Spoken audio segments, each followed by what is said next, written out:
मूकं करोति वाचालां पाङ्गुं लाङ्घयते गिरिं यत्कृपातमहं वन्दे श्रीगुरुदीनतारिणं परमानन्दमाधवं श्रीचैतन्यमीश्वरम्।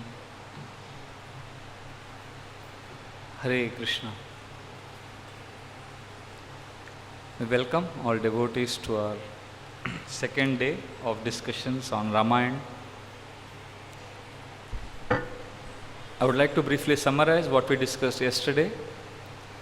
We discussed the contrast between Ram's army and Ravana's army.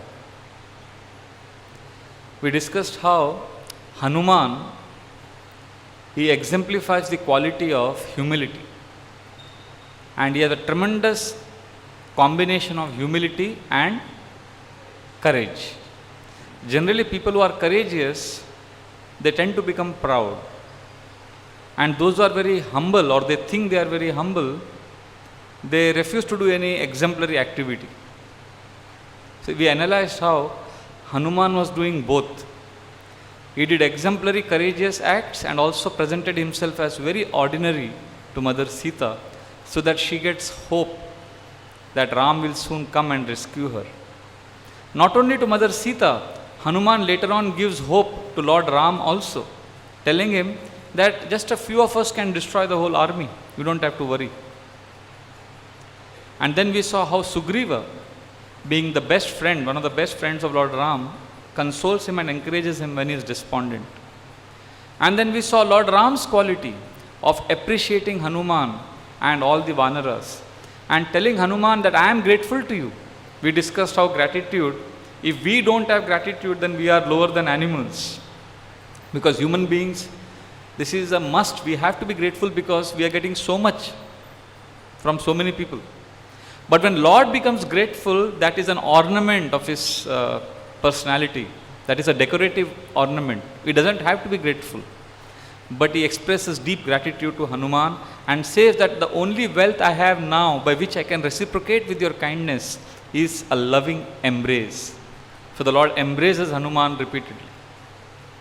And then we discussed a very important section of how we contrasted this with Ravana's assembly. In Ravana's assembly, the ministers were encouraging Ravan that whatever he has done so far is good. And Kumbhakarna, that was his annual waking up day. And he explained to Ravan how he has done a very bad act and how he deserves to be, or he should have been killed by Ram already. But Kumbhakarna says, I will protect you. So Kumbhakarna exemplifies a person who knows what is right and wrong, but is unable to give up attachment to the wrong. Then we discussed Vibhishan, how Vibhishan and Indrajit and all the ministers have a big fight in the assembly, and how finally Ravan gets very angry with Vibhishan, and Vibhishan, feeling humiliated, leaves Ravana and tells him how, my dear brother, I am your well-wisher, but you misunderstood me. And he tells all the ministers that Indrajit is a fool, he is childish, and having spoken the truth, Vibhishan leaves. And yesterday we also discussed how this Ramayana, this is the essence of Indian ethos. We discussed how so many leaders of our country, because they lived by Ramayana, they were never attached to position, name, fame, power, but only service. We discussed how leaders like Abdul Kalam, Sri Rajgopalachari, Radhakrishnan, Rajendra Prasad, Lal Bahadur Shastri, men who led exemplary lives, they heard Ramayana from childhood. Directly or indirectly, Ramayana has shaped the consciousness of Indians for millennia. So like this, we concluded yesterday's discussion. Today we are going to continue at a very important and interesting section of Ramayana, where Vibhishan and his 4 minister friends, they have left Ravana's shelter and they have now reached the other side of the ocean, that is the Indian side, where Ram is on the bank of the ocean, planning to cross the ocean. So there Vibhishan comes. Now we'll discuss what happens after that. Sitaram चरित अति पावन, मधुर सरस और अति मनुभावन, पुनि पुनि कितने सुनिए सुनाए, हिय की प्यास बुझत न बुझाए. Goswami Tulsidas, yesterday I was quoting how so beautifully he has explained that Sita Ram Charit, the character pastimes of Sita and Ram, Ati Pavan, they are most purifying. Madhur Saras, these pastimes are like a beautiful stream of nectar. Ati Manubhavan, they are completely enchanting to the heart. Puni Puni Kitaniye Shuniye Shunai, again and again, more and more, chant and hear Shuni and Shunai, Lord Ram's pastimes. And what will happen if you do that? Here ki pyas, the thirst of the heart, bujat na bujai. It will get fulfilled, but it won't get fulfilled. So with this mood, and yesterday we discussed a very, very important point. I don't know if you remember. We discussed we have to hear Ramayana with faith, with simple heart. And we spoke the story of the cobbler and the Brahman, how the cobbler was more dear to the Lord than the Brahman because he had this simple faith.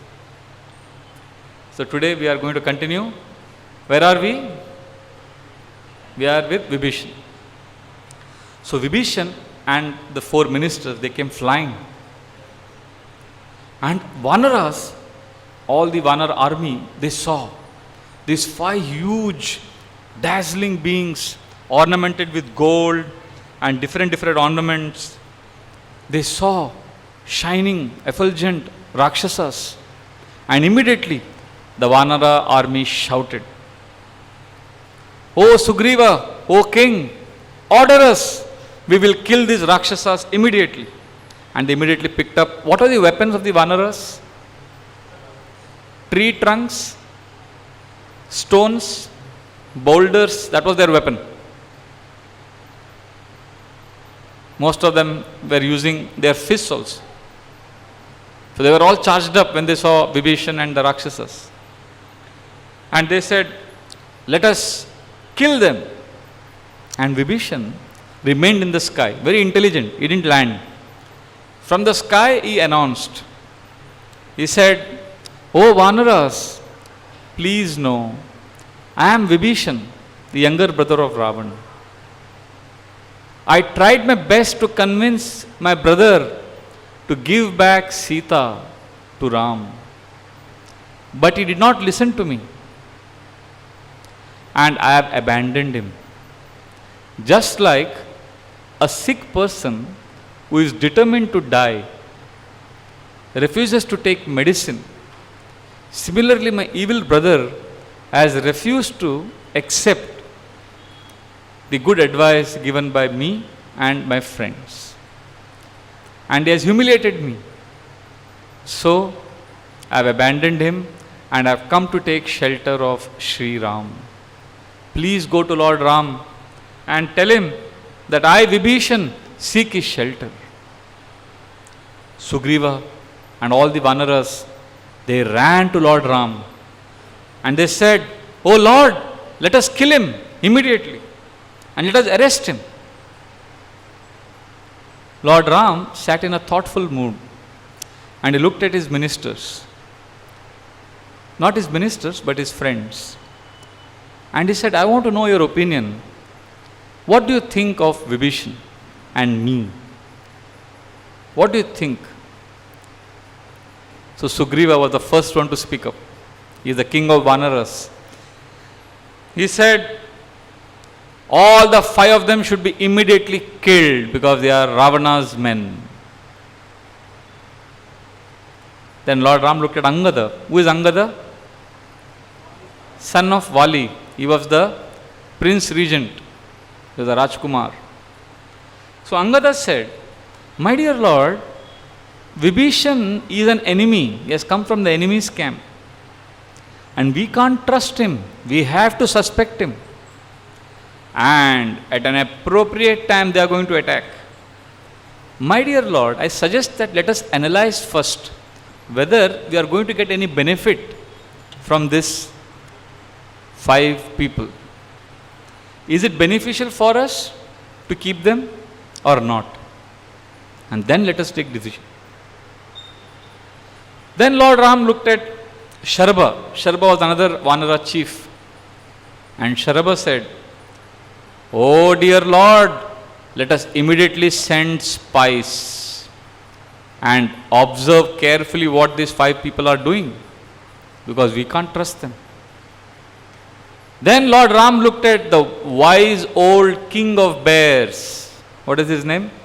Jambavan. And Jambavan said, "Ravan is our number 1 enemy and Vibhishan is his brother.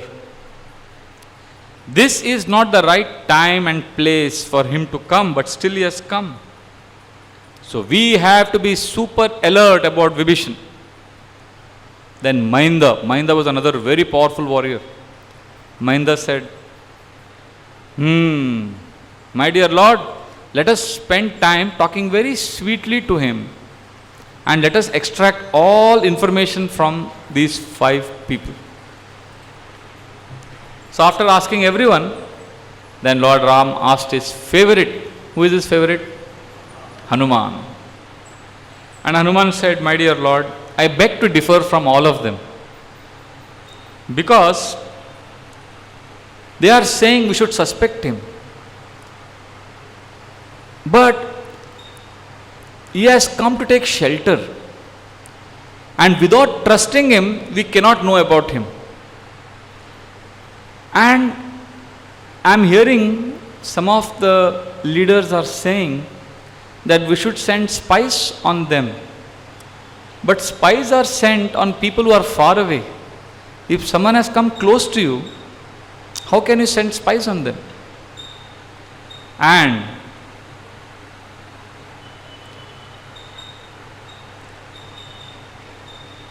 we have our Vanara leaders who are saying that we should talk sweetly to him, interrogate him, find out all information from him. But my dear Lord, this is the most horrible thing to do, because here is a person who is honestly confessing everything and is surrendering to you. Now if we interrogate him, he is going to feel very hurt, because he has already told us everything. He wants to be our friend, and if we try to ask too many questions to him, he will feel lonely, he will feel hurt, and we will lose a very nice friend." And look at him, although he is brother of Ravan, he looks so innocent, so pure. Certainly, we should trust him and accept him and not judge him based on the external fact that he is the brother of Ravan. Lord Ram became extremely pleased with Hanuman's analysis. And Lord Ram said, "All of you are giving me explanations, but I am not asking you whether Vibhishan is qualified to join us. Vibhishan is such a great devotee, I am interested to know whether I am qualified to give him shelter. All of you have misunderstood me. Vibhishan is a great devotee." Immediately, Sugriva protested. He said, "My dear Lord, we love you. We can't see any danger coming to you. And we don't know anything about Vibhishan." And immediately Lord Ram said, "One who has come offering friendship, I cannot refuse him." Then Sugriva said, "But my dear Lord, you have rejected his own brother. What is the guarantee that he will not reject you tomorrow? How can you trust him?"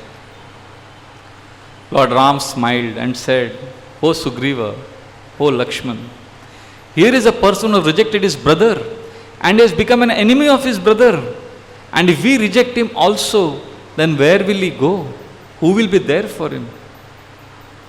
Oh Sugriva, don't think Vibhishan is like Ravan. Although he is Ravana's brother, but all brothers are not same. Just like my brother Bharat is so glorious, but I am not like him." Then Lord Ram starts remembering Bharat.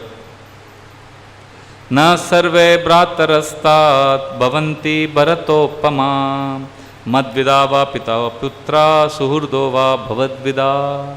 Oh Sugriva, not all brothers are like Bharat. And not all sons are like me.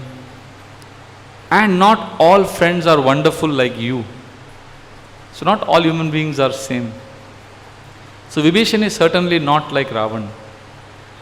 Sugriva got up and he said, "No, my dear Lord, please consider Vibhishan as being sent by Ravan. I think it would be most appropriate to arrest him, because if we are negligent, if we are careless, then we will get complacent.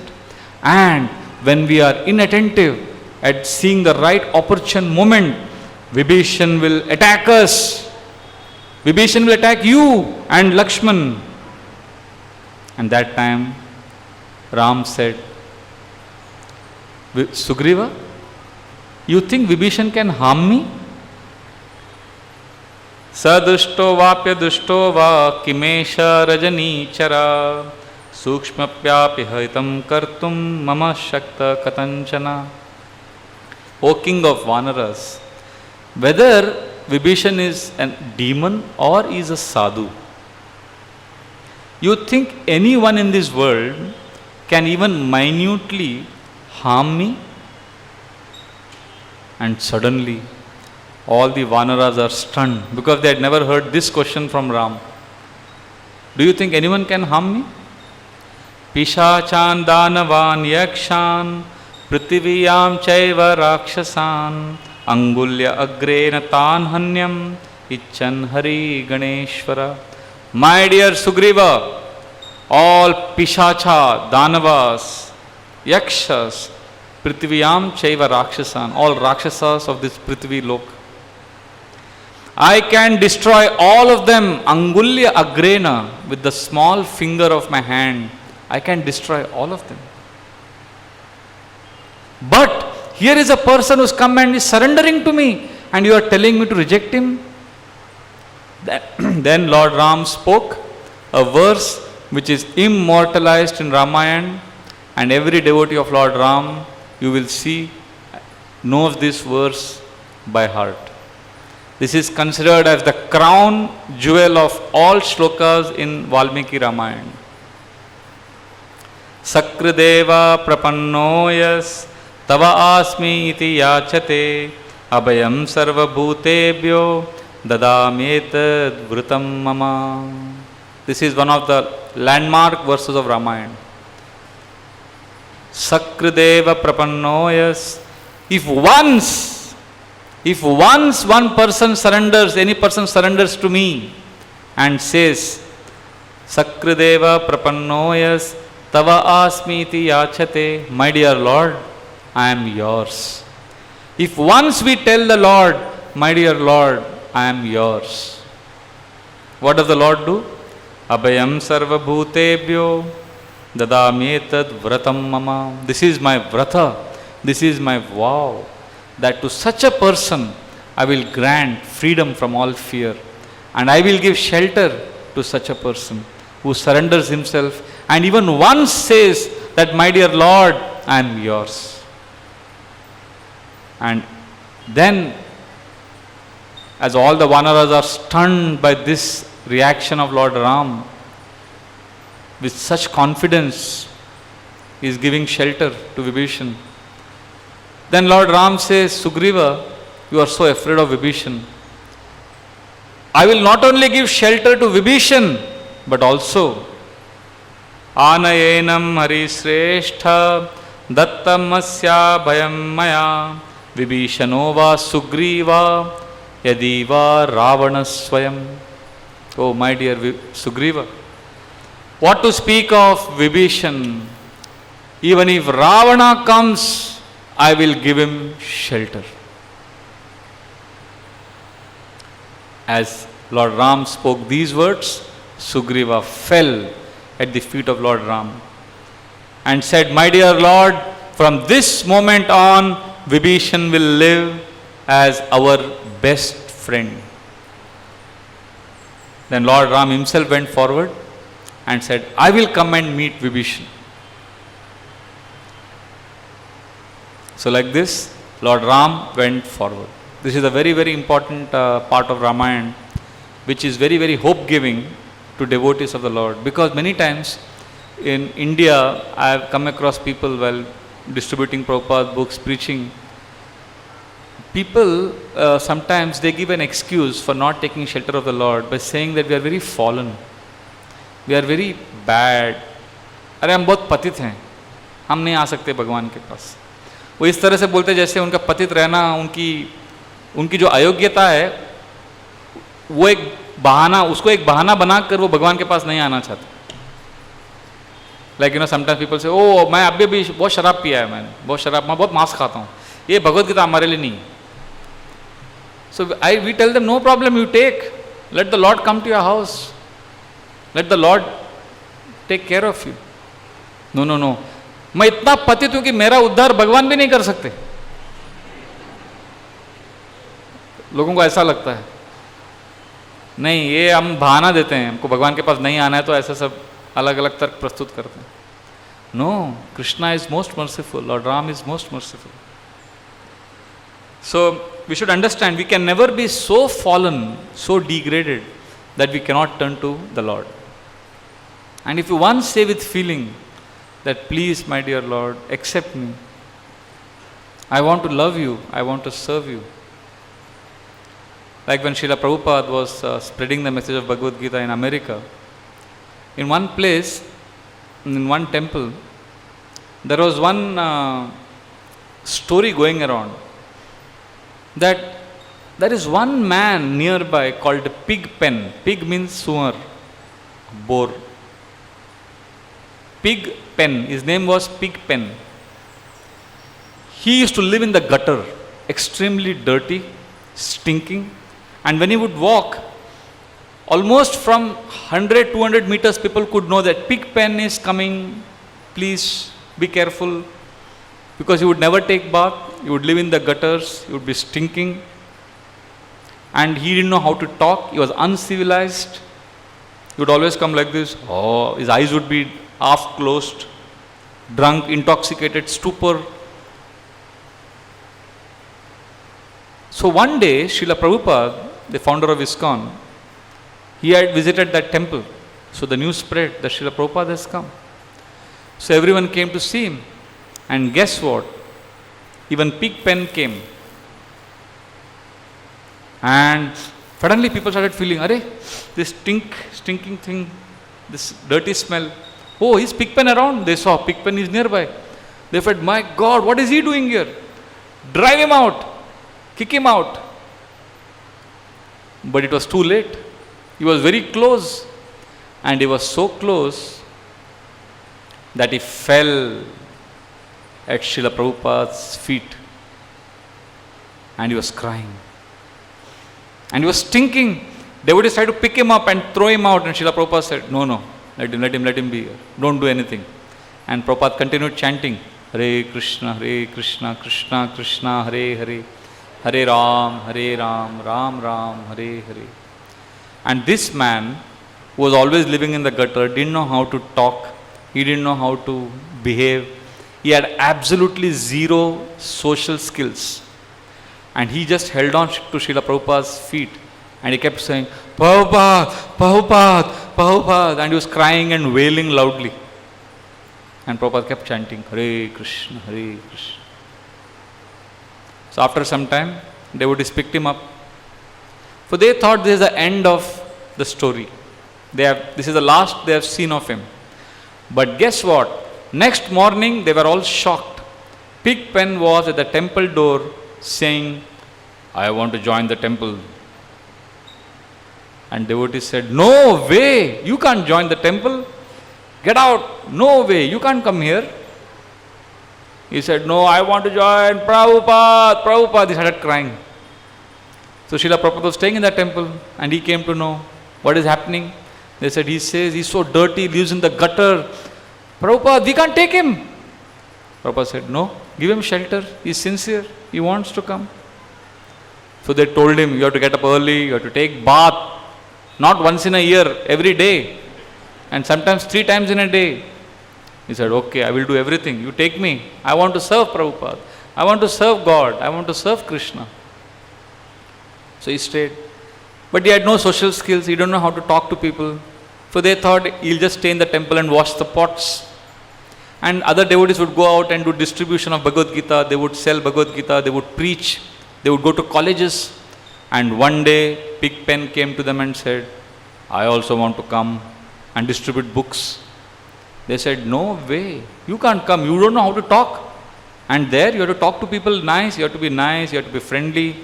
He said, no, I want to come, Prabhupada, I want to come. He started screaming, yelling. They said, "Theek hai, theek hai, aajo, aajo, aajo." They put him there, you just stay in the van. And the van is filled with books. We'll stop the van at a place, we'll all get down, go and distribute books, collect money, come back. You just sit in the van and collect the money. He said, no, I want to also go out and distribute books. They said, you will not be able to do anything. He said, no, I want to go, I want to. Prabhupada, Prabhupada, he kept screaming. So then they said, okay. So they gave him some books. So he went. So there were 10-15 devotees, everybody went to different places to sell books. And when the evening, when they all came back, Pigpen, all his books were gone. So they thought he just give it away free. He said no, and he collected donations. And he had the highest donation. Devotees were shocked. And slowly he became more fixed up. Then he got Brahman Diksha. And eventually today, this is after 45 years, he is a very stable, married devotee with a nice family, doing excellent devotional service, staying in Florida. His name is Rasada Prabhu. He is a very, very sweet. When you go to his house, you see the temple at his house, you see his family, you see them, how beautiful they are, how clean they are, how they are doing bhakti. You will be shocked. Yahi hai Pigpen. This is the power of a devotee of the Lord. So you can imagine what power the Lord carries. Once somebody comes and sheds a drop of tear, एक बार वो एक हमारे आंखों में आंसू नहीं आता, एक बार बस we have to pray, oh Krishna, oh Ram, when will tears come to my eyes when I think of you? At least once let me cry remembering you. Just like we cry when we are frustrated in material life. Why don't we shed a tear with affection for the Lord? And if that's not happening because of our heart being hard, let us pray to the Lord to make our hearts soft. So like this, Rasada Prabhu's story, like this there are many devotees, many devotees who taken shelter of the Lord, of the Lord's pure devotee. So either what Lord Ram is telling Sugriva, what is he saying? Sakradeva prapannoyas. If once somebody takes shelter, I give him liberation, I give him freedom. So Lord Ram himself came in front of Vibhishan, and Vibhishan fell at the feet of Lord Ram. And then he said, my dear Lord, you have given shelter to all living entities, please accept me. And then Lord Ram looked at Vibhishan, who was crying profusely. And Valmiki Rishi in Ramayana explains how Lord Ram looked at Vibhishan. This is how the Lord will look at you. This is how the Lord will look at us if we come and take shelter of him. Tasya tad vachanam shrutva Ramo vachanam abravit Vachasa satva itvainam Lochanabhyam pibanniva. So as he was crying, Lord Ram wiped his tears and spoke sweet words. And when Vibhishan was consoled, then Lord Ram looked at him. How did he look at him? Vachasa satva itvainam lochanabhyam pibanniva. Lochana means eyes. Lochanabhyam piban. Piban means drinking.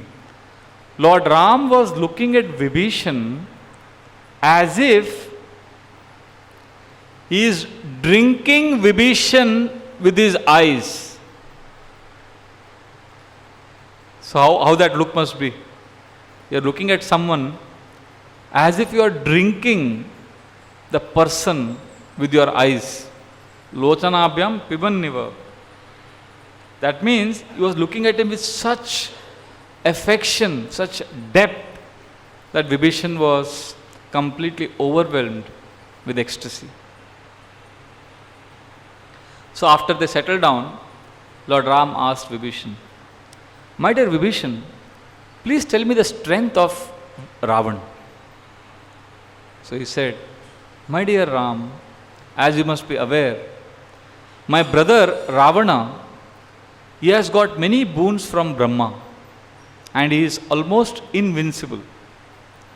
And his younger brother and my older brother, Kumbhakaran, he is extremely strong like Indra. And Ravana's most trusted commander-in-chief is Prahasta, who has defeated Kubera and Kubera's commander-in-chief. And then another great warrior in Ravana's army is, anybody knows? Indrajit. He is the most cunning and deceitful. He has the power of becoming invisible and he shoots Brahmastra very, very frequently. And then Ravana has three extremely powerful generals, Mahodara, Mahaparshva and Akampana. And then Vibhishan says, "My dear Lord, Ravana has 1 Karab soldiers in his army." What is 1 Karab? You know lakh, you know crore, you know Arab. When the number is 10,000 crores, it is 1 Karab. Hare Krishna. So he says he has 1 Karab bloodthirsty Rakshasas in his army. So when hearing the number, the Vanaras are shocked. What is this number? And then Lord Ram smiles. He says, "O Vibhishan, Ravana, Prahasta, Indrajit and his 1 Karab army, I will destroy all of them and make you the king of Lanka. Even if he hides in Rasatal, Patal, heaven or even Brahmaloka, I will go there and kill him. I vow today that without killing Ravan and installing you on the throne of Lanka, I shall not return to Ayodhya. Lakshman, go immediately get water from the ocean and let us install Vibhishan as the king of Lanka right now." So then they had the Abhishek ceremony and Lord Ram installed Vibhishan as the king. And then Hanuman and Sugriv and Lord Ram met Vibhishan alone. And Hanuman asked Vibhishan, "How shall we cross the ocean?" Yesterday we discussed how Hanuman jumped across the ocean so easily.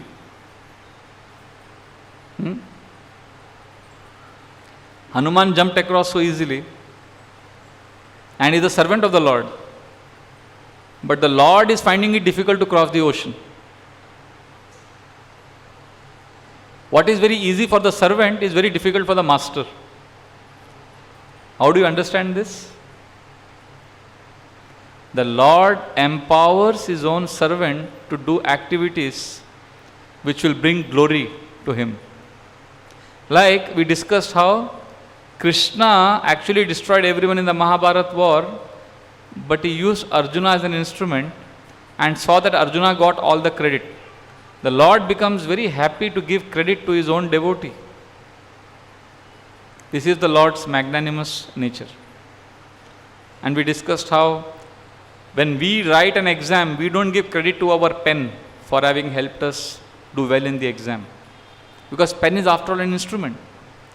But Lord, He uses different devotees like a pen. He uses them as an instrument to execute His plan. But He is so magnanimous that He glorifies His instrument as most powerful and as most wonderful. So like this, they are having discussion how to cross the ocean. And Vibhishan gives an idea.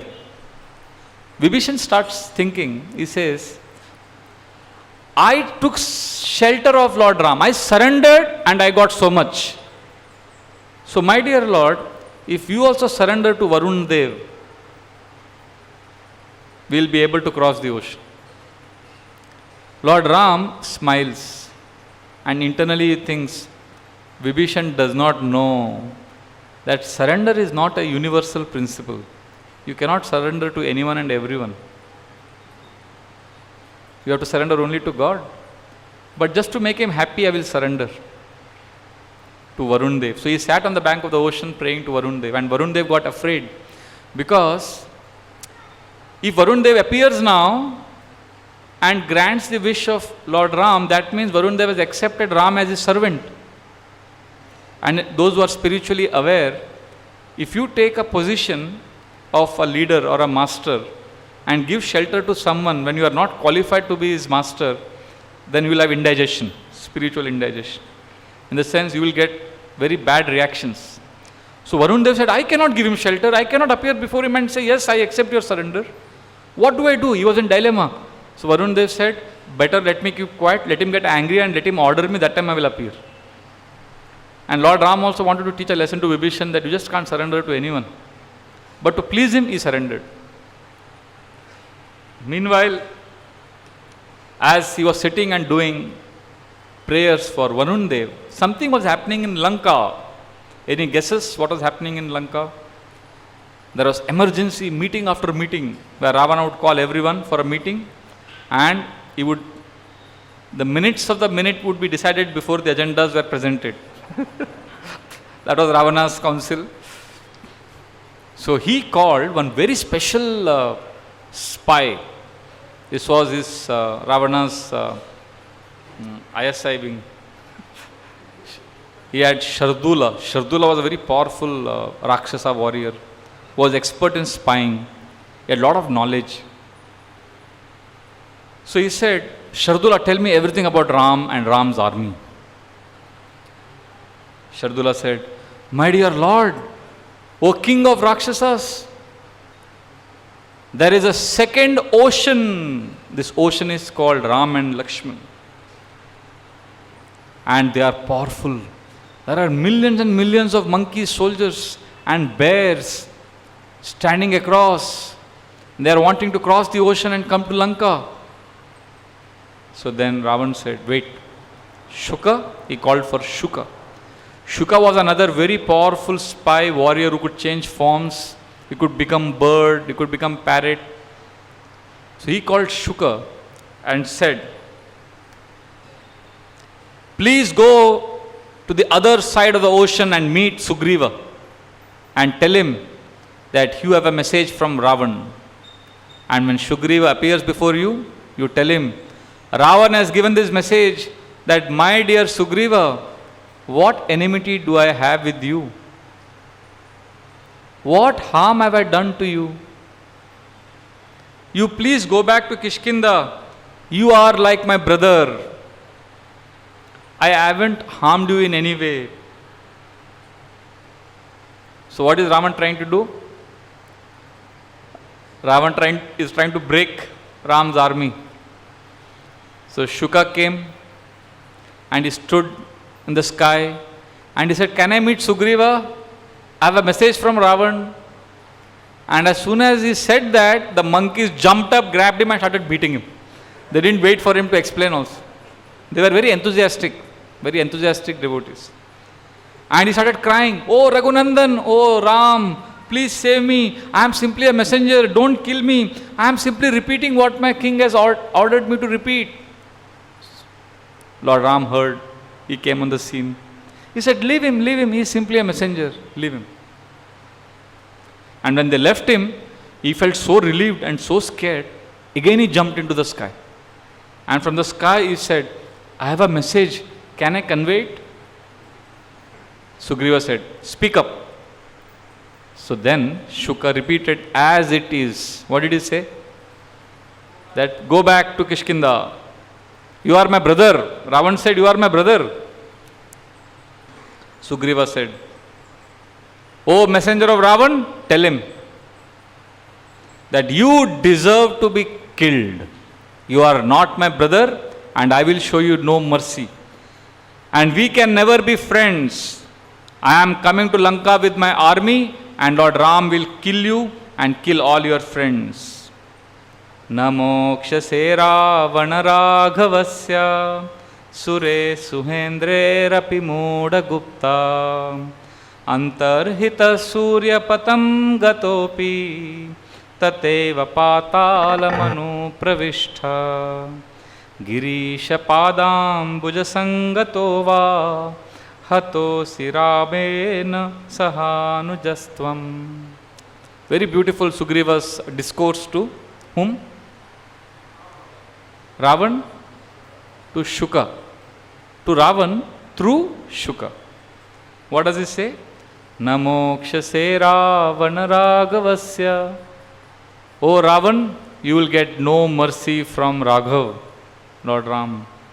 Sure Suendre Rapi Muda Gupta. Even if you hide and go and take the shelter of the lap of Indra. This is a very sarcastic comment because Ravan was very proud that he had defeated Indra. So Sugriva is saying, if you go and hide in the lap of Indra also, Ram won't spare you. And then he's saying, Antarhita Surya Patam Gatopi. Even if you go to the sun planet, even if you become invisible, even if you go to Patal, Tateva Patalamanu Pravishta. Anywhere you go, and even if you go to the greatest God, Girisha Padam Bujasangatova, even if you go to Girish, even if you go to Lord Shiva, Hato Piramen Sahanujastvam, आपके अनुज सहित, आपके सगे संबंधियों सहित, आपके सारे मित्रों सहित राघव आप सबका वध कर देंगे. तस्य तेषु त्रिषु लोकेषु न पिशाचम न राक्षसान त्रातारम नानुपश्यामि न गंधर्वम न चासुरम. Then Sugriva says that in the 3 planets there are pishachas, rakshasas. Wherever you go, trataram nanupashyami, I do not see anyone in these 3 planets who can protect you. And then Sugriva gets very angry and he says, go and tell Ravan, why did he kill that old and weak Jatayu? Was that an act of bravery? If you are strong, why did you not kidnap Mother Sita in the presence of Ram and Lakshman? The very beautiful translation is given in Valmiki Ramayana by Gita Press Gorakhpur editors. They are saying, Sugriva is telling Shuka,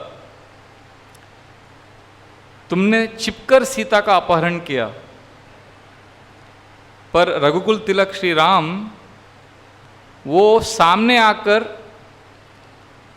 Sugriva क्या कहते हैं कि तुमने छिपकर सीता का अपहरण किया, पर श्री राम सामने आकर तुम्हारे प्राणों का अपहरण करेंगे. वो छिपकर नहीं करेंगे, वो सामने आएंगे. He is not afraid, he is not a coward. And as Sugriva was chastising Shuka, Angada told Sugriva that, O king, I don't think he is a messenger. I don't think. He is a spy only. You know what he has done? From the sky, he has already measured the whole army. I think we should catch him. We should not allow him to go to Lanka. And even before Angada finished, because who was Angada? He was the prince regent. Even before he finished, the monkeys got enthusiastic. They jumped up and they caught Shuka again and started beating him. And this time Shuka shouted. He said, "Oh Ram, please leave me.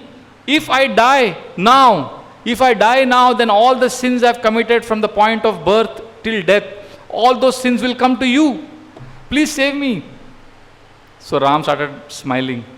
He said, "Please leave him. He came as a messenger only. He is not a spy. Leave him." So they left him. Shuka went back to Ravan. Meanwhile, the ocean did not respond. Lord Ram turned to Lakshman and Vibhishan and said, "The ocean god seems arrogant. Now we will punish him." So when Lord Ram twanged his bow and threatened to dry up the ocean, he said, "Now we will walk through the ocean easily." That time ocean god and Varun Dev appeared and begged forgiveness, and the ocean god assured, that we will create such a situation that you can put stones and the stones will float on the water and you can easily cross the ocean.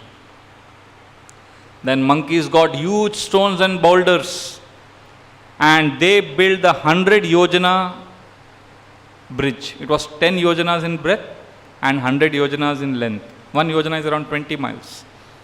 So, first day they built 14 yojanas, second day 20, third day 21, fourth day 22, and fifth day 23, that is 100.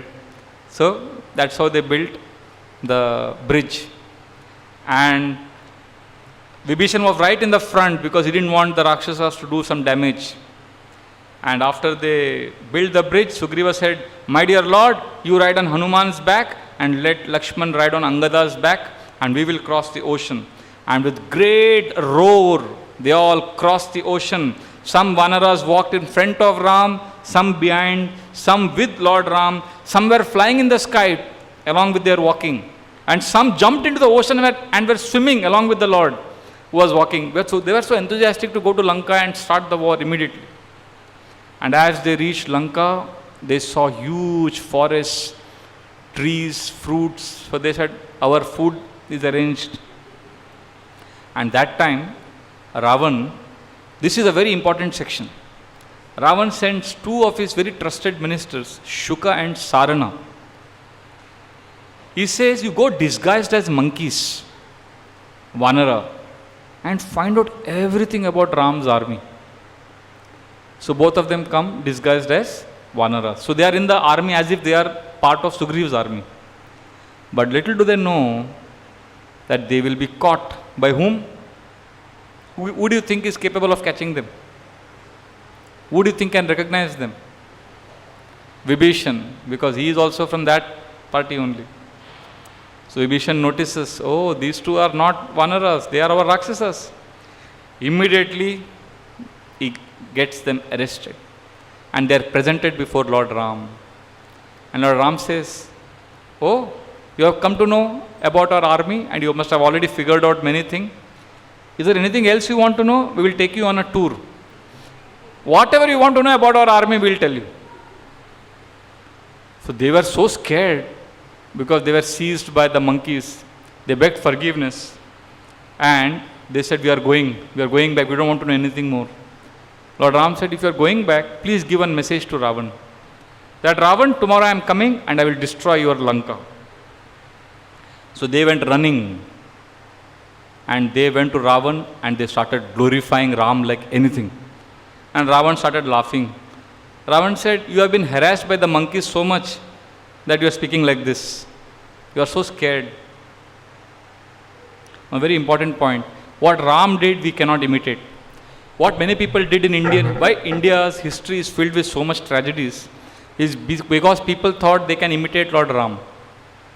We should imitate Lord Ram's character, his personality, his principles, his integrity outside the battlefield. In the battlefield, what Lord Ram did, we cannot imitate. Because Lord Ram is Supreme God. He can forgive. But when our Indian heroes in history try to imitate Lord Ram, there were disasters. In the battle of Lanka, at least 3 times, Ram was about to kill Ravan and let him go. Go back, come tomorrow. But our India is like, Prithviraj Chauhan did that with Mohammad Gauri. He thought he's very generous. You can't imitate like that. In the battlefield, you have to be like Krishna. You can't tell our soldiers who are on the border fighting against an army which is like Ravana's army. You can't tell them, be generous. No, you have to tell them, learn from Krishna. Even our Rana Pratap, when he would fight war, sometimes the enemy soldier, his sword would drop and Rana Pratap could have easily killed him, but Rana Pratap would laugh and give his sword, take, and then he would fight. अभी ये कोई tennis का game है क्या, racket उसको दे दिया? This is death. This is fighting. You are going to die. So when it comes to protecting the borders, and you can't be having a utopian idea about war, battlefield. Like Gandhi, non-violence, excellent. But on the battlefield, you cannot practice non-violence. Personal life में non violence करने का. You can go and tell our soldiers be non violent. So the point, the principle is, Lord Ram is extremely generous. We have to understand his power. He could tell the spies what we want to know. Can we do that with the enemy camp? So we have to be careful when we are understanding Lord Ram's personality. That goes without saying. So when Shuka and Sarana were in front of Ravan, so Ravan started mocking at them. So you have been harassed by the Vanaras? Okay. Tell me now, बताओ कौन कौन मुख्य हैं इनके सेना में, कौन शूरवीर है, कौन बल में शक्ति में बहुत बड़े चढ़े हैं राम के सेना में, बताओ, थोड़ा मुझे बताओ, जानना है. तो फिर सारण ने शुरू किया, महाराज राक्षसों के राजा रावण देखिए, उसे देखिए. तो सारण ने किसको दिखाया? वो दूर में एक बहुत बड़ा वानर खड़ा था. तो सारण ने कहा, आप देख रहे हैं उसे, वो कौन है? उसके गरजने से पूरी लंका हिल जाती है, और वो है नील. और उसे देख रहे हैं आप, वो जो क्रोधपूर्वक लंका की ओर देख रहा है, जिसका शरीर विशाल पर्वत जैसा है, जिसका कद इतना लंबा है, वो देख रहे हैं आप उसको? वो है अंगद. और वो वाली उतना ही शक्तिशाली है. और ये सुनकर रावण थोड़ा चौंक गए, क्योंकि वाली ने एक बार रावण को अपने पूंछ में बांधकर पूरे पृथ्वी का भ्रमण किया था 3 बार. तो रावण ने बोला, अच्छा वाली उतना ही शक्तिशाली है. फिर उसने कहा, और आप उसे देख रहे हैं? उससे तो आप अच्छी तरह से परिचित होंगे, वो तो हनुमान जी है, उसने तो ऑलरेडी आपको सैंपल दिखाया अपने शक्ति का. तो इस तरह से सारण ने एक एक योद्धाओं का वानर सेना के उसका परिचय देना शुरू किया. फिर कहा, और आप उसे देखिए महाराज, वो है नल, उसी ने सेतु निर्माण किया. प्रभु रामचंद्र की सेना को जब इस सागर को पार करना था, तो विश्वकर्मा के पुत्र नल जो इस सेना में है, उन्होंने इस सेतु का निर्माण किया. और ये जो नल है, वो अकेला ही लंकापुरी को ध्वंस करने का हौसला रखता है. और उसे देख रहे हैं आप, वो देखो सफ़ेद रंग का वानर सैनिक, वो भयंकर पराक्रम करने वाला है, उसका नाम है श्वेत. और फिर उन्हें देखिए, 2 भाई कुमुद और चंड, दोनों कभी दीनता नहीं दिखाते किसी को, बहुत भयंकर हैं, और पूरे लंका को दोनों भस्म कर सकते हैं, केवल वो दोनों. और फिर आप उसे देख रहे हैं, वो अकेला खड़ा है, उसके पीछे बहुत सारे वानर खड़े हैं, उसका नाम है रंभ.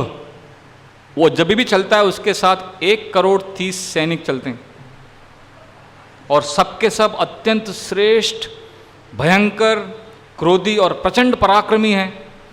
और जब वो चलते हैं, और सब अपने अपने बल से पूरे लंका को डिस्ट्रॉय करना चाहते हैं, सबके सब महारथी हैं. और आप देख रहे हैं उसे, वो सबसे अलग खड़ा है अकेला, वो देख रहे हैं उसे, वो अकेला खड़ा है. वो तो रोज यही बोलता रहता है रामचंद्र को और सुग्रीव को कि मैं सेना पर निर्भर नहीं हूं, मुझे आज्ञा दीजिए, मैं अकेला जाकर लंका को ध्वंस कर दूंगा, मुझे अनुमति दीजिए. वो रोज मांगता है और अपने पूंछ को लेकर जमीन पे फटकारता है, तो उसको अभी तक अनुमति नहीं मिली है. इस तरह से सारे नबी रिपोर्ट दे रहा है रावण. फिर वो देखिए पनस, उसके पास 50 लाख की सेना है. और फिर दुर्दुर, ऐसा करके वो सबका वो रिपोर्ट देते हैं, 20 महारथियों का रिपोर्ट देते हैं सारण. फिर वो सारण कहता है कि ये महाराज रावण, ये सब प्रभावशाली हैं, इतने प्रभावशाली हैं कि ये पर्वतों के समान विशाल शरीर धारण करते हैं, आप तो देख ही रहे हैं वो. और ये सभी जो वानर सैनिक हैं, इस पृथ्वी लोक पर, इस भूमंडल पर सारे जो पर्वत हैं, सभी पर्वतों को क्षण भर में चूर चूर करके बिखेर सकते हैं, इतनी शक्ति इनमें है. और अभी ये लोग लंका में आने वाले हैं, तो आप प्लीज कुछ प्लानिंग कीजिए. तो रावण बड़ा क्रोधित हो गया. तो उसने शुका को देखा, शुका और 2 पार्टनर थे. शुका ने कहा, वो महाराज, बस सारण ने तो अभी मेन लोगों के बारे में बताया नहीं आपको.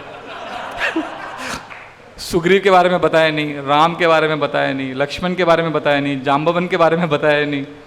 तो मैं ज़रा आपको उनके बारे में परिचय देता हूँ, और मैं जो सेना की जो संख्या है उसका निरूपण मैं देता हूँ आपको, क्योंकि मैंने विश्वसनीय लोगों से थोड़ा रिसर्च किया है और इन योद्धाओं का वृत्तांत मैंने ठीक ठीक जाना है। तो आप प्लीज़ मेरी भी बात सुनिए। और ये जो आप देख रहे हैं सबसे आगे कमल नयन श्री राम इक्ष्वाकु वंश के सबसे श्रेष्ठ योद्धा हैं, जिनका पौरुष संपूर्ण विश्व में विख्यात है, और ये कभी भी धर्म को नहीं त्यागते। यस्मिन्न चलते धर्मो यो धर्मानाति वर्तते, यो ब्रह्मास्त्रम वेदाश्रम वेद वेदा विदाम्बरः। वो कहते हैं रावण, आप तो ब्रह्मास्त्र का प्रहार बिना भेदभाव के करते हैं, पर राम ब्रह्मास्त्रम वेदाश्रम, वो ब्रह्मास्त्र भी जानते हैं और वेदों का शास्त्र भी जानते हैं, और दोनों के ज्ञाता हैं, और उनको समन्वय है, उनको बैलेंस है। और यस्मिन्न चलते धर्मो, ये कभी भी धर्म को नहीं त्यागते, और यो धर्म नाति वर्तते, और धर्म भी कभी इनका परित्याग नहीं करता। और फिर ये राम आप जानते हैं कौन है? यो बिंद्याद गगनम बानेर मेर्दिनाम वापि दारयेत, यस्य मृत्योरिव क्रोधो शक्रस एव पराक्रम। अपने बाणों से पूरे आकाश को भेद कर सकते हैं और पृथ्वी को भी विदीर्ण कर सकते हैं, इतनी शक्ति इनके बाणों में है। और इतना ही नहीं, जब ये क्रोधित होते हैं तो मृत्यु भी भयभीत हो जाता है। यो मृत्योर इव क्रोधो शक्रस इव पराक्रमा, और इनकी शक्ति इंद्र तुल्य है। तो आप किनसे पंगा ले रहे हैं महाराज? वो याद दिला रहे हैं रावण को, you are trying to fight with such a person. और उन्हें देखिए, सभी वानरों में जो सबसे बीच में पर्वत के समान अविचल भाव में खड़े हैं, और समस्त वानरों के वो स्वामी हैं, अमित तेजस्वी सुग्रीव, सबसे शक्तिशाली। जैसे पर्वतों में सबसे महान हिमालय है, उसी प्रकार सभी वानरों में यश, तेज, बल, शक्ति, पराक्रम, कुल सबकी दृष्टि में सभी समस्त वानरों में सबसे प्रमुख हैं सुग्रीव। तो ये रिपोर्ट दिया किसने? शुक और सारण ने। तो फिर रावण ने कहा, अच्छा ठीक है, इस सुग्रीव की सेना में सैनिक कितने? तो अब सारण कहते हैं, महाराज अभी वो मैं बाद में बताता हूँ आपको, पहले आपको थोड़ा गणित सिखाता हूँ, थोड़ा आपको मैथ सिखाना पड़ेगा। मनीषी पुरुष बताते हैं कि गणित में वास्तव में जब 100 लाख की संख्या होती है तो उसे 1 करोड़ कहा जाता है। ये आज का गणित नहीं है, 1 करोड़ों साल पहले का गणित। जब 100 लाख होता है तो कितना होता है? 1 करोड़। तो अगर सुग्रीव की सेना में 1 करोड़ सैनिक हैं, वानर हैं, तो कहा जाएगा कि वो करोड़ सेना, उनके सेना में करोड़ सैनिक। पर गणित में कहा गया है कि जब संख्या 1 लाख करोड़ हो जाती है, 1 लाख करोड़, तो उसे क्या कहते हैं गणित में? एक शंख। और 1 लाख शंख को कहते हैं महाशंख, और 1 लाख महाशंख को कहते हैं वृंद, और 1 लाख वृंद को कहते हैं महावृंद। तो सुग्रीव की सेना अगर हम कहेंगे वो महावृंद सेना है, तो मतलब इतने सैनिक उसकी सेना में हैं। पर सुग्रीव के पास महावृंद सेना नहीं है, क्योंकि जब 1 लाख महावृंद होता है गिनती में तो उसको कहते हैं पद्म, और जब 1 लाख पद्म होता है तो उसको मैथ्स में कहते हैं महापद्म, और 1 लाख महापद्म होता है खर्व, और 1 लाख खर्व है महाखर्व, और 1 लाख महाखर्व है समुद्र, और 1 लाख समुद्र है ओघ, और 1 लाख ओघ है महाओघ। और महाराज सुग्रीव के पास 100 करोड़ महाओघ सैनिक हैं।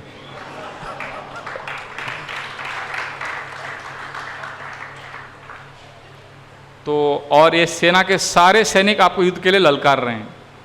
तो रावण समझ जाता है कि ये सब मेरा परिहास कर रहे हैं, मेरा मजाक उड़ा रहे हैं, क्योंकि इतनी संख्या कैसे हो सकती है। तो रावण का हृदय उद्विग्न हो उठा, बड़ा क्रोधित हो गया वो रावण, और उसने चिल्लाने लगा वो, और क्रोध से फटकारने लगा सबको, विशेष रूप से शुक और सारण को जो सामने खड़े थे। और फिर रोषगद आवाज में रावण ने कहा, तुम दोनों नालायक, मेरे सहारे तुम जीविका चला रहे हो, मैं तुमको सब दे रहा हूं, और तुम मेरे सामने मेरे शत्रुओं की स्तुति कर रहे हो। मैं अच्छी तरह से जानता हूं शत्रुओं का निग्रह कैसे किया जाता है, शत्रुओं पर कृपा कैसे बरसाई जाती है, मैं सब अच्छे से जानता हूं। मेरी महानता है कि तुम जैसे अज्ञानी और मूर्ख मंत्रियों के बावजूद मैंने लंकापुरी को सुरक्षित रखा है आज तक। ये आप सबका सौभाग्य है कि लंका सुरक्षित है। तुम दोनों मेरे सामने इतनी कठोर बातें कर रहे हो, तुमने साहस कैसे किया? क्या तुम दोनों को मृत्यु का भय नहीं है?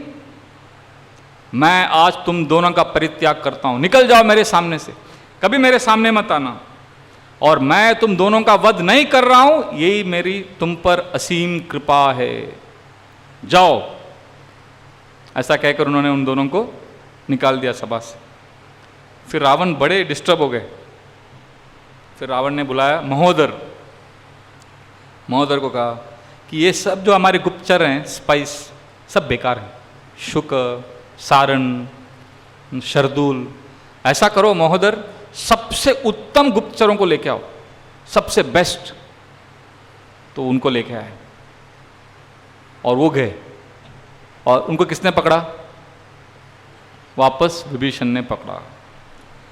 और फिर वही हुआ, बल विक्रम संपन्न सारे जो उनके वानर सेना के जो बड़े बड़े महारथी थे, उन्होंने पकड़ा, अपने घूंसों से मारा उनको बहुत। फिर प्रभु रामचंद्र ने उनको क्षमा कर दिया, और सब वो जो उनके जो 4-5 गुप्तचर थे, उन सब के होश उड़ गए, हाँफते हाँफते लंका में वापस भाग के आ गए। और उन्होंने कहा, महाराज, राक्षसों के राजा रावण, वो पूरी सेना सुवेल पर्वत पर अब विराजमान है, तैयार है युद्ध के लिए, और सब वानरों ने हमें अपने घुटनों से, मुक्कों से, दांतों से, अपने अलग अलग अस्त्रों से हमें बहुत मारा, बहुत मारा, और हम व्याकुल हो गए, हमारी इंद्रियां विचलित हो गई, हम बड़े परेशान हो गए, और कृपालु प्रभु रामचंद्र ने हमारी रक्षा की। इस तरह से वो प्रभु रामचंद्र की स्तुति करने लगे। और फिर उन्होंने कहा, महाराज हमें क्षमा कीजिए, आपको तो ऑलरेडी शुक, सारण सब ने पूरी सेना का वृतांत बता दिया है, पर वो सब लोगों ने एक महत्वपूर्ण चीज़ नहीं बताया। उन्होंने एक चीज़ वो भूल गए बोलना आपको, तो हम बताना चाहते हैं आपको, शायद आपको पता नहीं है, हम आपको अवगत कराना चाहते हैं कि वानर सेना में सारे वानर कोई सामान्य बंदर नहीं हैं, वे सब देवताओं के पुत्र हैं। हनुमान जी आप जानते हैं कौन हैं? वायु के पुत्र। सुषेण धर्मराज के पुत्र हैं। दधिमुख चंद्रमा के बेटे हैं। सुमुख, दुर्मुख और वेगदर्शी मृत्यु के बेटे हैं। नील अग्नि के बेटे हैं। और अंगद इंद्र, सुग्रीव सूर्यदेव के पुत्र हैं। महेंद्र और द्विविध अश्विनी कुमार के पुत्र। गजा, गवाक्ष, गवया, शरभ और गंधमादन यमराज के बेटे हैं। और आपके भाई विभीषण इन सब के हित साधन के लिए हमेशा तत्पर रहते हैं, सबके आगे विभीषण है। तो इस तरह से जो एक्स्ट्रा इन्फॉर्मेशन देना था वो भी दे दिया। और फिर महोदर के सामने और रावण के सामने एक गुप्तचर बहुत सुंदर बात बताते हैं। पुत्रो दशरथ शेषा सिंह सिंहासनो युवा दूषणो निहितो येन करश्चा त्रिशिरास्तथा। ये सिंह के समान राम एकदम यौवन अवस्था में हैं, और इन्होंने ही दूषण कर और त्रिशिरा का वध किया। और आप कह रहे हो कि राम का पराक्रम क्या है?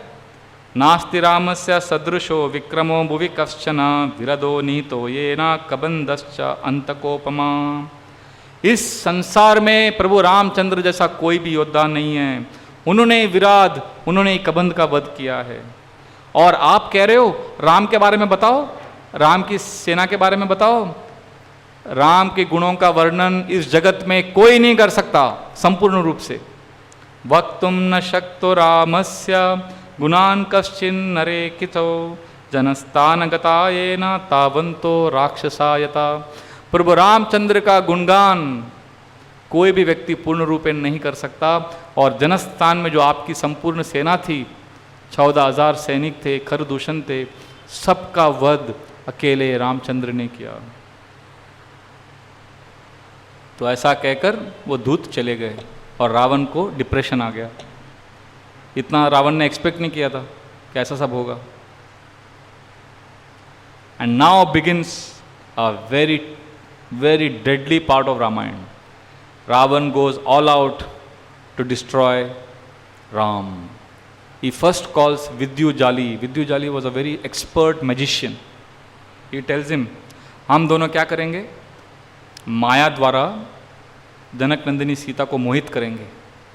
तुम जाओ और माया निर्मित राम का मस्तक बनाओ और एक बड़ा धनुष लेके आओ और हम सीता को प्रस्तुत करेंगे।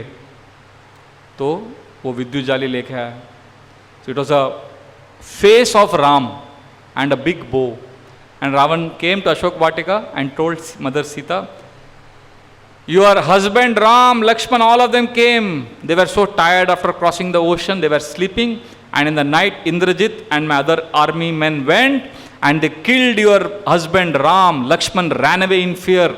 All the monkeys are dead. And this is the face of your husband. And he threw that face of Ram, which was created by illusion. And when Sita saw, she fell down. She started beating her head. She started crying. And that time, Ravan was called for an important meeting because the enemy was about to attack. So when he went, immediately Sarama, who was the wife of Vibhishan, she was also a very pious lady. She said, oh Sita, don't believe Ravan. He is a great liar. He is a great trickster. And that time, that very moment, huge sound was heard, clashing of drums. And Sarama said, see, can you hear this sound? This is obvious sound of troops preparing for battle. And don't worry, I will find out all the details. Sarama had special power, she could become invisible. So she went to Ravana's chamber and there she saw Ravana's mother scolding Ravana. That return Sita if you want your safety. And Ravan did not listen to her. Then Sarama came back and reported in great length that Ravan, like a miser who gets a treasure and doesn't want to part with it, he doesn't want to part with you. And then Ravan went to his assembly and his council was extremely fearful because they heard about the bears, monkeys, and in front of all of them, one personality spoke very strongly against Ravan. Who was that? Kumbhakarna has gone to sleep. 8 दिन हो गया, 8 दिन पहले उसने बोला था, विभीषण ने भी बोला था, विभीषण कहाँ गए? राम के आर्मी में आ गए. Now there is one person who started scolding Ravan. Can you guess who it is? Any guesses? Malyavan. Who is Malyavan? Is Ravan का क्या रिलेशन है? Malyavan is maternal grandfather of Ravan. So he said, why are you fighting a war against Ram? There are different ways to deal with an enemy. War is fought only under 2 circumstances. Very interesting, you can note this down. War is fought when the enemy is weaker or when there is no other way of solving the problem. And Ram is definitely not weaker to you. You have already been cursed, you already got benedictions, but you have not been given immunity from humans and animals. And Ram is not an ordinary human. So, my dear Ravan, I suggest you make an alliance, return Sita. Please know Ram is assisted by all the gods and Ram has held on to virtue and you have abandoned all virtue. So please listen to me. And then Malyavan became silent and Ravan started breathing in anger and he shouted, He said, how can you speak like that? You have come under the influence of the enemies. Ram is a mere human being. He is abandoned by his father. He is banished by his father. And that time Malyavan kept quiet. Why? Because he knew. Vinash kale viparita buddhi. So he didn't say anything. And then began the war, because Ravan is not willing to listen. So Vibhishan's 4 men, remember he had 4 men? They disguised themselves as birds and they gave a report. So now Ravan is preparing for war. On the eastern gate, Prahas, the commander-in-chief, is guarding. Southern is managed by Mahaparshva. Western, Indrajit, who is extremely cunning and fearful son of Ravan. And northern gate, Ravan himself is standing. So when Ram got this report, he smiled. He said, Neela, you attack the eastern side. Angada will attack south. Hanuman, you go on the west and face Indrajit. And northern, where Ravan is standing, I will myself attack. And then he told the monkeys, all of you fight in your natural forms, don't change your form, because it will be easy for you to recognize each other if you remain in your own form. Then the sun was setting. Ram went on top of the Suvela mountain to survey Lanka from a vantage point. And as the sun was setting, Lanka was glowing in red and everything was dark. Ram could see thick army of Rakshasas guarding all the gates. And all monkeys were super alert, because in the night time they could be very treacherous.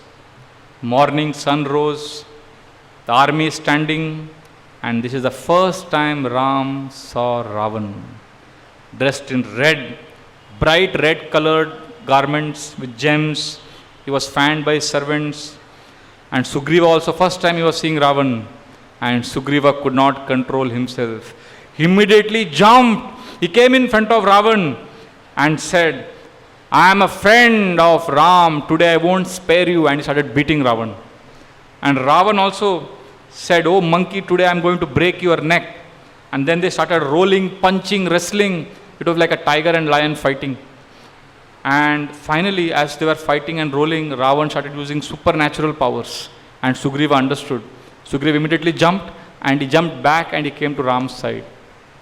And Ravan was about to follow, but he said, no problem, let him go. Anyway, we are going to soon meet. The war is going to begin. And Ram looked at Sugriv and lovingly scolded him. Oh Sugriv, how can you do that? What if something had happened to you? What would happen to me? Never do that. You are a king. You are not supposed to go like that and risk your life. And Sugriva, he apologized. He said, my dear Lord, I am sorry. But seeing that disgusting creature, I could not control myself. I had to give him some beating. Then Ram laughed and he said, Sugriva, you have so much love for me. And he embraced him. And then he told Lakshman, yes, Lakshman, let us now attack. And as they all began walking, the earth started shaking. The walls of Lanka were vibrating. All monkeys and soldiers took their respective positions. Everybody had the boulders, trees, stones ready to attack, because that was their weapons. They didn't have bows and arrows, all of them. And the whole Lanka was surrounded, packed with army of Vanaras, so much that even wind could not enter. And just before the war cry was about to be given, attack, Akraman bolne ke pehle, Lord Ram told Angada, we will give one last chance to Ravan. Angada, you go and tell Ravan that this is your last chance. Please give back Sita and battle can be avoided. So Angada leapt high, came right in front of Ravan, but kept a little distance, and he repeated as it is. As soon as he repeated, Ravan said, seize him, arrest him, kill him. And 4 of Ravana's huge Rakshasas grabbed Angad. Angad realized they are catching him. He didn't mind. He kept quiet. He allowed them to arrest him. So 4 of them held him. And then Angad, holding 4 of them, jumped into the sky. And then in the sky, he banged 4 of them to each other and they fell senseless to the ground. Then Angad understood Ravana's reply, and right in front of Ravana was a big wall. He went on top of that wall, and Angad stood there and said, "O Ravan, now you are awaiting your death." And then Angad kicked that wall so hard that that wall collapsed right in front of Ravan. And Angad said, "This is my reply." And then he flew back to Ram. And then Ram ordered, and the army attacked. And everyone shouted. What were they shouting when they attacked? Jai Shri Ram. That was their slogan. And the first attack, all the monkeys jumped on the walls. They started tearing apart and started fighting. And then one by one, the Maharathis of Ravana's army were being killed. Sharaba, Pratapana, and these soldiers were how they were killed. Sharaba attacked Hanuman with lot of arrows. Hanuman just, no problem. He went straight and with his fist hit him on the chest and killed him. Pratapana, Sugriv killed him. He got a big sal tree, hit him on the head and crushed him to death. Like this, most of them were killed with trees and stones. And night fell. Pura din chala gaya yudh mein. And the war did not stop. Because night time Rakshasas get more strength. It was complete dark. And everybody was shouting at each other, "Are you a Rakshasa or a Vanara?" They had to shout to identify. But Vanaras could identify the Rakshasas because Rakshasas had bright jewels, gems, so they could see because of that moonlight also. And then Ram and Lakshman were killing thousands of soldiers. And somehow in the battle, Angad and Indrajit, they had a big fight. And Angada threw so many rocks at Indrajit's chariot. Indrajit was completely exhausted and defeated. When Indrajit was going back, defeated, tired, he thought he'll come tomorrow. That time, from the sky, all the gods started showering flowers. "Oh Angad, great, you have done great job." And Ram and Lakshman glorified Angad. That time Indrajit's ego got hurt. He became extremely angry. And immediately became invisible. He had this power of becoming invisible. And then he started shooting so many arrows, snake weapons, and he shot so many at Ram and Lakshman that they fell unconscious and they were trapped by the coils of these snakes and they fell to the ground. And seeing them, all the Vanaras panicked. They thought Ram and Lakshman are killed and they all ran away here and there. And Lakshman saw both of them are killed because this snake weapon would kill ordinary soldiers. But Ram and Lakshman were not ordinary. They wouldn't be killed by this. But Indrajit thought they are human beings after all. They are killed. So he went back to Ravana and said, "Father, battle is over." Ravana said, "Wow, so easy." He embraced Indrajit. Indrajit said, "Both are lying on the ground, dead. Go and see." So Ravana called Trijata. You know who is Trijata? She was looking after Sita in Ashok Vatika. He told Trijata, "Take Sita in the plain and show her the battlefield. Let her see Ram and Lakshman dead." So Trijata took and they saw Ram and Lakshman lying on the ground. Meanwhile, what happened? Vanaras were running helter-skelter. They thought the war is over. Vibhishan came, and when Vibhishan came, they thought again Ravana has come. They got so panicky. And Vibhishan had to tell them, no. And Vibhishan saw. Vibhishan told Sugriv, "See, they are not ordinary humans. They are still breathing. They are not dead. And they will come back to life. Very soon they will come back to life. Let us marshal our troops and let us keep the fight on." So he changed the body language. So when Sita came, she saw Ram and Lakshman are dead. But Trijata was so intelligent, she would always console Sita. Trijata played a very important role in Ramayana war. She always gave hope to Sita. She told Mother Sita, "See, can you see Ram and Lakshman are still breathing? And can you see the effulgence on their face? These arrows would have killed ordinary soldiers, but not Ram and Lakshman. Very soon they will be revived. Don't worry." Sita became so happy. She embraced Trijata. "May your words become true." Meanwhile, monkeys gathered around Ram and Lakshman and they started chanting softly, "Ram, Ram, Ram." So, Lord's holy name is so powerful that what to speak of reviving our consciousness, that chanting of Ram revived the consciousness of Ram also. Ram woke up And he saw Lakshman is still in the coils. And he was also still in the coils. And that time, what happened?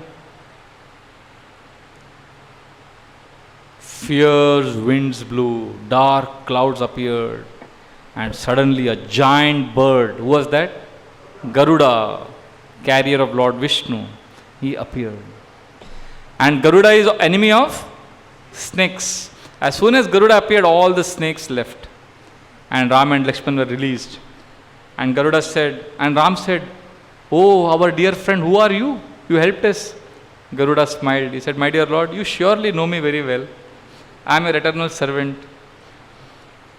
Now Indrajit can never use this weapon again because the snakes will be afraid of me." So Ravan was celebrating the night at a big party, thinking that the war is over. Now Sita will be mine, now I will enjoy. And suddenly he heard drums, dog, dog, dog. And he came on the terrace and he saw the whole army is ready. This is a big disaster for Ravan. He said, even Indra has been defeated by this army. Indrajit has defeated even Indra. And how did these two humans come back to life? He sent Dhumaraksha. Dhumaraksha was a very powerful warrior. And Hanuman easily killed him. You know, in this war, how the Vanaras would kill Rakshasas? With trees, stones, with fish, with palm, and sometimes they would embrace the Rakshasa so tightly that he would be killed. That was also one of the ways they would kill. And Vajradamshra was a very powerful warrior. Angada killed him, Durdarsha, Hanuman killed. Finally, everyone was killed. Prahasta, Ravana turned to him and he said, "Myself, Kumbhakarna, Indrajit and you, Prahasta, we four are the main warriors in our army. Prahasta, go and finish this war." Prahasta came, and what happened to him? He shot so many arrows at Neela. Neela took the arrow, one of the arrows ran towards Prahasta, pierced his eyes, picked him up, crushed his neck and killed him. Ravana was grief-stricken, he was so angry. He said, "Now I only should enter the war and finish everyone." So now Ravana enters the field first time. And directly when he enters, he first meets Sugriva. And he shoots such a powerful arrow that Sugriva falls unconscious. Then he comes in front of Hanuman. And Hanuman is not able to shake. Hanuman goes in front of Ravana and gives him such a big slap that Ravana starts reeling. He becomes completely shaken. Then Ravana decides to avoid Hanuman. He says, "Let me go and directly attack Ram." So Ravana goes ahead and Hanuman says, "Where are you going, coward? Wait." And then Hanuman says, "No, don't worry. You go ahead. You are going to your death." So Ravana goes ahead. And when he goes ahead, he meets Neela. And he shoots him down with Agni Astra. Neel would have actually been killed. But Agni is father of Neel. So he ensures that his son is not killed. Then Ravana comes in front of Lakshman. And back and forth, they have a very fierce fight. And Ravana shoots an arrow at Lakshman's forehead. He starts bleeding. But Lakshman shoots such a powerful arrow that Ravana's bow is broken into two pieces. Ravana picks up another bow. Lakshman breaks that also. Then Ravana gets so angry, in an instant he picks up a javelin and hits at Lakshman's chest. And Lakshman falls unconscious. And then Ravana thinks, "Now I will pick up Lakshman and take him to Lanka and keep him arrested. Then Ram will die." He was always trying indirect ways to kill Ram. So he went to pick up Lakshman. He used all his 20 arms. He couldn't pick up Lakshman, even his arm. He couldn't even lift Lakshman's arm. And then he realized, "Arey, what time ja raha hai isme? The other Vanaras may attack me." So he ran back to his chariot. When he went to the chariot, what did he see there? Hanuman was waiting. And Hanuman hit Ravana on the nose and on the chest so badly that Ravana started bleeding. And he became dizzy. And then Hanuman said, "Let me not waste time with Ravana. Let me take Lakshman to safety." So he jumped, and very easily, Ravana, who had lifted Mount Kailash and could not lift even Lakshman's arm, Hanumanji, because of his love, easily lifted Lakshman and jumped and ran to Ram. And when Ram saw Lakshman, Ram became furious. He said, "Hanuman, take me to Ravana." Meanwhile, Lakshman was slowly coming back to consciousness. And as Lakshman came back to consciousness, Ram sat on Hanuman's shoulder and they came in front of Ravana. And Ravana shot 100 arrows, not at Ram, at Hanuman. But Hanuman did not move even little because he didn't want Ram to lose balance. And then Ram shot so many arrows, destroyed Ravan's chariot, destroyed his clothes, his hair was in disarray. Ravan was completely shaken. He fell on the ground without bow, without any weapon. And Ram said, go back home, come back tomorrow and fight. And all the monkeys were waiting for Ravan to return. Ravan felt extremely humiliated, extremely disgusted that he was defeated by mere monkey Hanuman. Because when he was defeated by Hanuman, when Hanuman hit him hard, Ravan said, oh monkey, you fight very well. And that time Hanuman said, what is the use of my strength if I could not kill you? I should have killed you. You are still alive. That means my strength is not good. So basically, Vanaras were throwing a lot of insults on Ravan. So Ravan could not take it. Ravan said, I think it is time to wake up Kumbhakaran. 8 days ago, he had gone back to sleep. Because 8 days ago in that assembly, he had scolded Ravan and he had gone back to sleep. So he said, now let us wake him up. Now, he was sleeping on a cave under huge. When they enter there, his snoring would make people deaf. And by his breathing, the breath, people would be blown away. It was like a huge cyclone coming.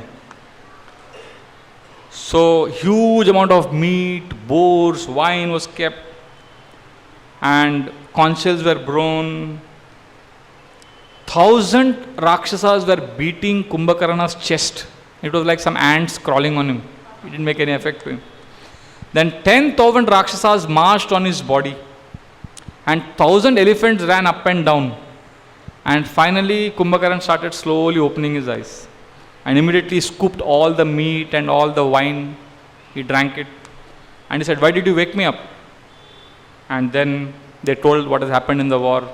And Kumbhakarna said, I had warned my brother, but today it is time has come for me to give up my life for my brother. And immediately he drank 2,000 barrels of wine. Each barrel was almost 100 meters high. And then he felt, now I can go for the war. So when he came on the battlefield, all the monkey soldiers ran helter-skelter. And Vibhishan realized, Ram asked, who is this? What is this? And Vibhishan explained everything. And he said, now look at Vibhishan's intelligence. He spread the news in the Ram's army that this is simply a mechanical device. This is not a man. This is not a person. For that, the Vanaras feel that they have still a chance. So the news spread, this is a mechanical device. This is not some person. So they got some hope. So Kumbhakarna first met Ravan to take his blessings, and he told Ravan, my brother, I had warned you. You are in a mess now. And then Mahodar said, no, our king has done the right thing. Life is meant for pleasure. So he is enjoying, he wants to enjoy Sita, there is nothing wrong in it. And Ravan said, what is the use of lamenting now? Now you have to save my life. And Kumbhakarna said, yes, today I will finish off Ram and please you. When Kumbhakarna entered, he first saw Vibhishan. And he said, Vibhishan, please get out of my way. You are my brother, I love you, and I don't want to kill you, because if I kill you, what will happen to us? We are all destined to die in this war, because Ram is the most powerful personality on earth. And after we all die, who will perform our last rites? At least one of us has to remain alive. So you please remain alive. So Vibhishan went out of the way. And then Ravan marched, and the whole Vanar Sena was shattered. Ravan first attacked Sugriv. Sugriv could not do anything. Then he said, let me take this monkey to Lanka. And he is the king of Vanaras. If he is arrested, the whole battle is finished. So he took Sugriv, put him under his arm, and he went back to Lanka. And when he went to Lanka, everyone was clapping, celebrating. It was a big festival in Lanka that the king of Vanaras is arrested. And all the residents of Lanka were throwing flowers, spraying water. So when they were spraying water, some water fell on Sugriv's face. And he came back to consciousness. And he realized he is being carried to Lanka. Immediately he released himself. He bit Kumbhakarna's ear and nose. And he scratched him. And he jumped and he ran back. So it became a big insult for Kumbhakarna. He came back to fight. And when he came back, he saw Hanuman. And Hanuman was as tall as Kumbhakarna. And they had a big fight for a long time. They were fighting. Then Lakshman came. Kumbhakaran said, both of you get out of my way. I want to fight with Ram and finish the battle. So then Ram came in front. And Ram, he took a special arrow. Kumbhakaran was a huge, colossal demon. And the way Ram shot an arrow, this is so amazing. It pierced Ravana's neck. And that face of Kumbhakaran hit the northern gate of Lanka with such an impact that not only the gate got crushed, but Kumbhakarana's head fell into the streets of Lanka, the highway, and it went with full speed. And whoever came in way, they were all taken away by that head. And that head went straight, smashing all the doors, walls, people, and directly landed on the ocean on the other side. And when it fell on the ocean, a huge tsunami was created. And lot of water from the ocean fell and came into Lanka. And whole Lanka was shaken by this tsunami. And this was the way Ravan got the news that Kumbhakaran is killed. And as soon as he got the news, he fell unconscious. Ravan fainted because he didn't expect Kumbhakaran will be killed. And as soon as he got this news, he called for Ravana's other sons, Narantaka, Devantaka, Atikaya, Trishira, Mahaparshva, Mahodar. Each one of them was killed by Angada, Hanuman, Neela, Jambavan. We are not going into the details, but each one of them is killed in a very special way. वो सुन के इतना मजा आता है. Atikaya was killed. When Atikaya came and fighting, people thought Kumbhakaran is alive. Atikaya was very powerful. Hanuman just jumped on him, held his neck, squeezed him, flung him into the sea, threw him. But he came back swimming करके वापस आ गया. Then Sugriva hit him and Sugriva killed him.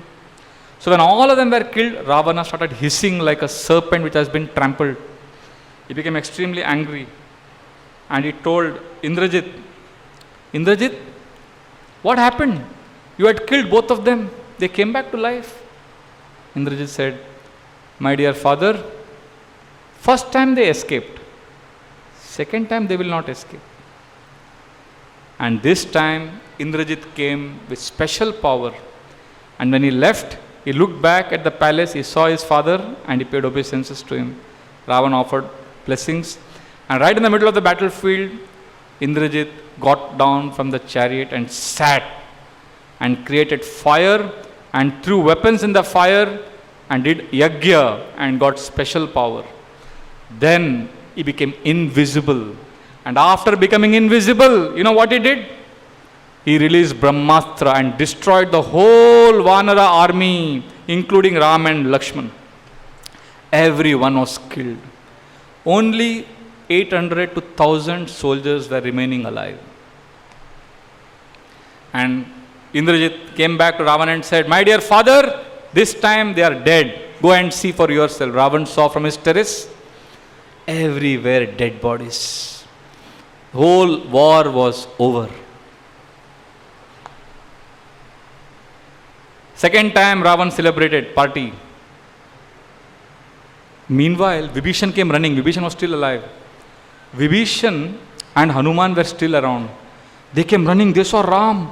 They saw Lakshman lying dead. Then their eyes fell on Jambavan, king of the bears. Jambavan was around. And when Jambavan saw, he could only see Vibhishan. He said, oh Vibhishan, how is Hanuman? And Vibhishan was surprised. He said, you are inquiring about Hanuman. You should be inquiring about Ram and Lakshman. Jambavan said, no, Hanuman is the most important man. Because if he is alive, we can still survive. There are 4 special herbs near Mount Kailash. Sanjeeva Karani, Vishlaya Karani, Sandani and Suvarna Karani. If we get these 4 herbs, we can revive those who are dead. We can heal all the wounds. We can revive all the broken bones. Please get these herbs immediately, and only Hanuman can get them. And again Jambavan fell unconscious because everyone was affected by Indrajit. So Hanuman went, he flew, and when he could search for the herbs, he couldn't find the herbs. So he realized that the herbs are actually they're not accessible even to demigods. He realized that the herbs are concealing themselves. So he got angry. He said, you're not being compassionate even on Lord Ram. Today I will teach you a lesson which you will never forget. So he picked up that whole peak and he brought it to the battlefield. And immediately Jambavan, Vibhishan, they got They first revived Sushena, the chief doctor of the Vanara army, and immediately it was placed on the nostrils of Ram and Lakshman. They came back to life, and immediately the fragrance passed on, and on the battlefield all the Vanaras came back to life again. But, very interesting, in this army war, many Rakshasas were also killed, but they did not come back to life. Are you getting it? All the Vanara army got revived, but Rakshasas were also killed, but none of them came back to life. Why? Because Ravan's policy in war was different than Ram's policy. Whenever Ravana's soldiers would die, Ravana would see that they are all thrown, their dead bodies were thrown into the ocean. He never allowed the dead bodies to remain. For him, it was use and throw. For him, people were things. His soldiers, his army was useless if they died. He threw them into the sea because he did not want the monkeys to get confidence after seeing his own people dead. And he didn't want his people to feel less confident after they see that their comrades are dead. So they could not get the benefit of this Sanjeevani. But Vanaras came back to life. When I first time read this, after coming to ISKCON, I realized, wow, this is history repeating. This history is happening now also. Like during Kargil war, something like this happened. What is Ravana's consciousness? For him, the soldiers are things to be used and thrown. During the Kargil war, Pakistan followed the same policy. For them, their soldiers were useless if they died. So you all know the Kargil war better than I know. So after the war, after a lot of international pressure, and also because Indian soldiers managed to recover many points, Pakistan had to withdraw. But they did not release the figures of how many men they lost in the war. They waited for India. When India released 450 soldiers they lost, then Pakistan released only 250 people we lost, because Pakistan wanted to show the world that we won the war. See, this is the way demons live. Ego. So official, if you see even now, official statistics is India has lost 450 people, Pakistan has lost 250. Actually, Pakistan lost more than 2,500 soldiers. But that is their statistics. And they disowned the bodies. Indian army was sending, "Ye body aapka, nahi, hamara nahi. They refused, and Pakistan there was a big riot. The family members of the soldiers were going and fighting with the government. They put a lot of pressure on Musharraf and everyone. Arey, where are our people? No, they are missing, they are not there. But Indian army was sending the bodies, but they were refusing to accept. Then you know what Indian army did? Because India is land of dharma. India is a land where righteousness, piety takes place. You know what Indians did? Indian army did? They performed the final rites and cremation of all the Pakistani soldiers, which their country was disowning. So they got Maulvis from Delhi to fly in helicopters and come to Kargil, and they pura proper gun salute ke saath, they did a proper Antim Samskar. In fact, there was one Pakistani general who fought bravely and died. Indian army wrote a letter to the Pakistan government saying that you should give him the highest award of your country. Well, after all, he's a soldier, he's just following your dictates. So this is exemplary standard. So we can know Ravana-like people are still there. So finally, the whole army was revived. And Ravana was aghast because twice he tried and twice he lost. Twice he had celebrated. Finally, the third and final time he told Indrajit, now you have to do something. This time Indrajit went using magic. He went to the battlefield carrying an illusory form of Sita on the chariot, and all the Vanaras saw. They were shocked that Mother Sita is on the chariot. It was actually an illusory form. And Indrajit removed a sword, and holding the hair of this illusory Sita right in front of all the Vanaras, he beheaded this form. And she fell on the ground, and everyone, all the Vanaras screamed. They said, the war is over now. There is no meaning of war. And they all ran away. They told the news to Ram, and Ram fell down unconscious. And Lakshman revived him. Ram was inconsolably crying. And meanwhile, Indrajit disappeared to a place called Nikumbila to perform a secret yagya. Vibhishan came running, and when Vibhishan heard the news that Indrajit has killed Sita, Vibhishan said, "This is absurd. Ravan is fighting so hard to enjoy with Mother Sita. He will not allow Sita to be killed. I know that Indrajit has got a special benediction from Brahma that during a war, if he ever goes to Nikumbila and there performs a Kali Yagya, he is going to get special powers by which he will never be killed in that war, and his enemy will be killed." But Brahmaji also told him that if somebody comes and disturbs you before the Yagya is completed, then you will die in that war. So now we have very little time. I request Ram, let us take Lakshman, Hanuman and Sugriv. Let us 4 of us go there and let us stop Indrajit. Immediately Ram sent Lakshman, and Lakshman came there, and a fierce fight happened between Indrajit and Lakshman. Indrajit sent many arrows towards Vibhishan to kill him, but Lakshman intercepted. And finally, what an irony! Indrajit was the conqueror of Indra, but Lakshman used Indreya Astra, the weapon of Indra, and offered intense prayers to Lord Ram, and released it with so much power that it pierced the chest of Indrajit, and he fell on the ground, dead, killed by Indra's weapon. And Lakshman, Vibhishan all came back. Lakshman circumambulated Lord Ram, and Lord Ram embraced him with great joy. When Ravan heard this news, Ravan was devastated. He had lost all of his main people, and then Ravan said that my son played hoax by killing illusory Sita. Now I shall make it a reality. Taking a big sword, he ran to Ashok Vatika to kill Sita, saying that you are responsible for all my family being killed. And as he was about to behead Sita, Supakshva, who is the minister of Ravan, he said, "My dear Lord, just by kidnapping Sita, so much disaster has happened in Lanka. Can you imagine what will happen if you kill her? Don't do this foolish act. And if you kill her, then what will happen? Even if you kill Ram, what will you enjoy? So better you kill Ram and Lakshman first, and then you come back to Sita." So Ravan finally understood the logic. See, Ravan was even better than our modern, Afzal Khan. You know Afzal Khan's story? When Shivaji went to fight with him, Afzal Khan had 35 wives. So when he got the news that Shivaji is coming to meet him, he first killed all his 35 wives, then he went to face Shivaji. You know why he killed his 35 wives? Because he reasoned that if I go to Shivaji and if I get killed, then these 35 wives of mine, they will become widows and somebody will exploit them. But if I kill Shivaji and come back, I can always get more wives.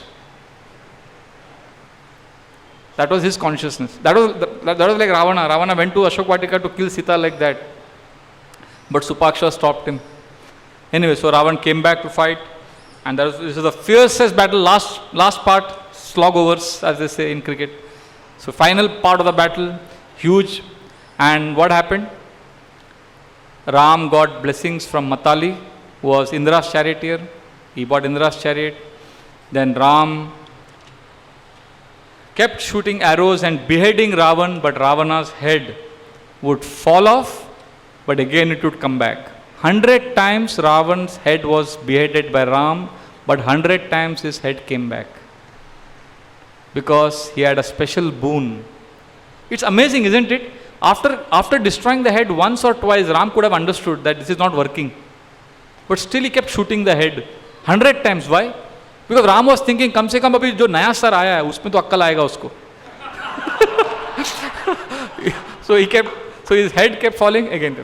That's why he pardoned him 3 times also. He sent him away thinking that he'll go home, he will understand I have done something wrong, and he'll come back. But Ravan was not willing to understand. Finally, Vibhishan told him the nectar of his life is in the heart. So then Ram released a arrow and destroyed the heart, pierced Ravan's chest, and that's how Ravan was killed.